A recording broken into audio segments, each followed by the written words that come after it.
Hola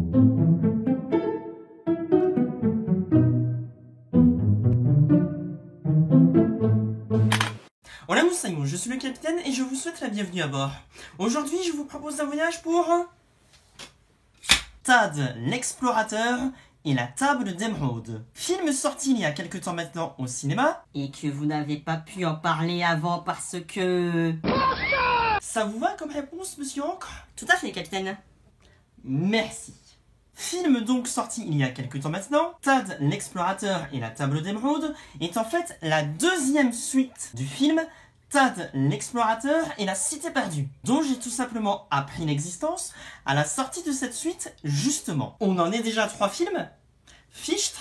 En tout cas, si j'ai entendu parler de ce film, je ne m'en souvenais alors plus du tout. Tiens d'ailleurs, ça vous est déjà arrivé vous d'apprendre l'existence d'une suite avant même le film d'origine? Mettez-moi vos exemples en commentaire. Ceci étant, pour en revenir au film du jour, il s'agit d'un film réalisé par l'espagnol Enrique Gato, qui est principalement connu pour la saga Tad l'explorateur, mais qui a entre autres réalisé un film d'animation s'appelant Objectif Lune? Ok?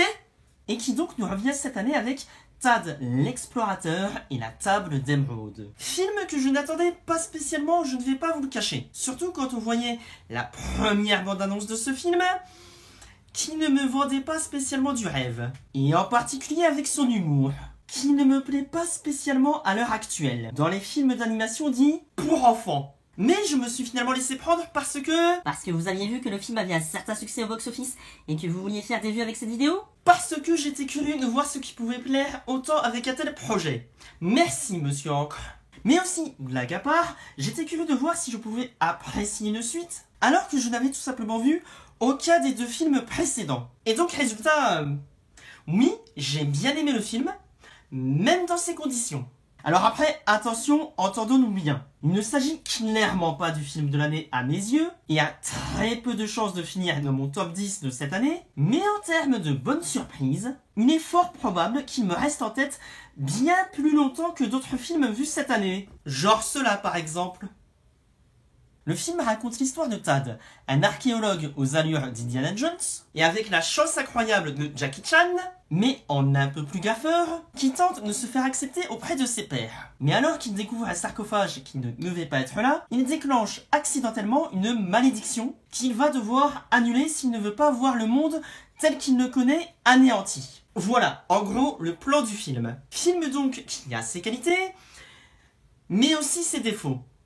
Et on va commencer par là. Déjà, s'il vous plaît, créateurs de contenu pour enfants, bannissez à tout jamais les blagues corporelles en tout genre, mais de manière définitive. Alors je sais bien que depuis Pumba dans le Roi Lion, c'est un peu devenu la solution de facilité.